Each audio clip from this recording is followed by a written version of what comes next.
सिंधुदुर्ग जिल्ह्यातील सावंतवाडीतील आजगावचे सुपुत्र तथा नवशक्तीचे संपादक, लेखक, ज्येष्ठ साहित्यिक कैलासवासी पुरा बेहेरे यांची चालू वर्षी जन्मशताब्दी आहे।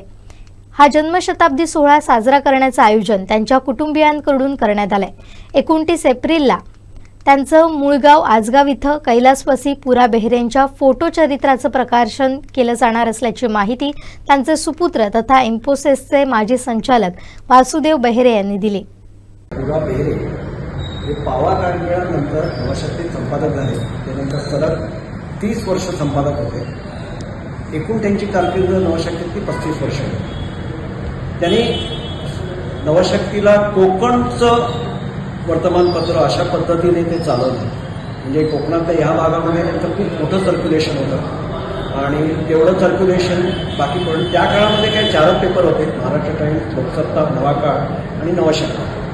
तर म्हणजे त्या काळात त्यांची 80-90 हजार खप आणि त्याच्यापैकी जवळजवळ 20-25-30 हजार कोकणातच असायचा, म्हणजे इतकी त्यांची कोकणात पॉप्युलॅरिटी होती।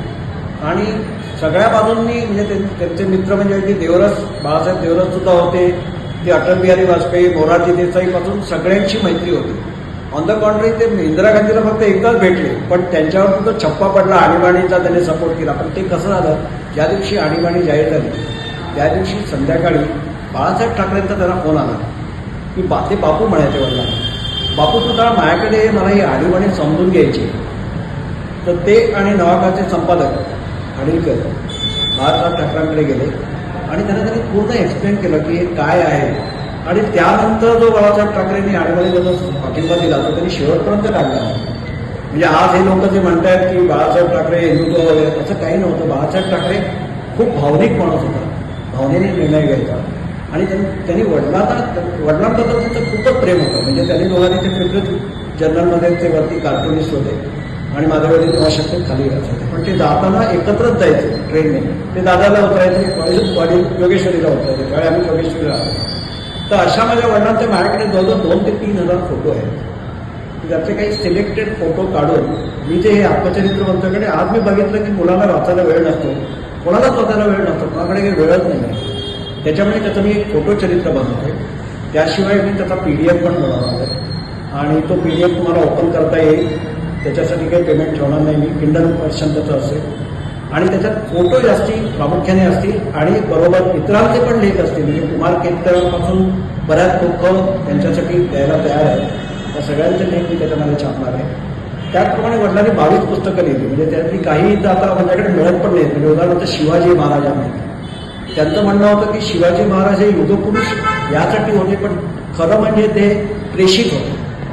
आणि रामदास स्वामींचा जो ओवी आहे की शिवरायाचा 8वा प्रताप आहे, तर त्यांचं म्हणणं होतं की रामदासांना म्हणायचं होतं की शिवराय हे 8वे प्रेषित आहे, असं त्यांनी त्या पुस्तकात लिहिलं होतं। म्हणजे ते पुस्तक पण PhD वर्गासाठी लोक वापरतात आजही मुंबई युनिव्हर्सिटीमध्ये। तसंच त्यांचं जे कोकणाबद्दल जे रवळनाथ आणि कोकणातील देवदेवसी हे पुस्तक पण खूप प्रसिद्ध झालं, त्याच्यावरती सुद्धा बऱ्याच लोकांनी PhD घेतली।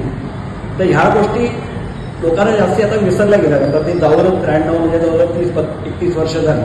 म्हणून त्यांच्या आठवणीला उजाळा देण्यासाठी म्हणून मी हे फोटोचरित्र छापत आहे आणि ते त्यांच्या मूळ गावी आजगावलाच करणार आहे। त्यांचे समवयस्क म्हणजे जयवंत गावी, ते एकाच शाळेत दोघं शिकले आणि त्यांचे गुरु होते आपले ज्ञानपीठ वि.स. खांडेकर। त्यामुळे त्यांचं ते सगळं जे जीवन आहे ना ते खूप फार छान आहे लिहायला, त्यामुळे मला सुद्धा लिहिताना खूप आनंद होतो। तर मला असं वाटतं की मला कोकणातल्या पत्रकारांकडून त्याच्यासाठी खूप सपोर्ट पाहिजे आणि जितकं जास्तीत जास्त हे पुस्तक कोकणामध्ये दिलं पाहिजे असं मला वाटतं, कारण ते कोकणचे पत्रकार होते। तर त्याच्यासाठी म्हणून मी हा छोटासा कार्यक्रम आणि आता त्याच्यामध्ये मोहन जाधव साहेब आणि यांचा तर खूपच सहभाग आहे। तर मला असं वाटतं की सगळ्यांनी त्याच्यामध्ये सहभाग करा। धन्यवाद। कधी असं प्रकाशन त्यांचा 100 वर्ष पूर्ण होत आहेत 29 एप्रिल 2025। त्याच दिवशी माझा करण्याचा पुढे मागे थोडंसं होऊ शकेल, पण जास्तीत जास्त आम्हाला तो 29 एप्रिल हाच दिवस करून टाकायचा। आमचे दिवसभरातले सर्व अपडेट्स, ताज्या घडामोडी आणि थेट लाईव्ह पाहण्यासाठी सबस्क्राईब करा, लाईक करा कोकणचं नंबर 1 महा चॅनल कोकण 7 लाईव्हचं YouTube चॅनल।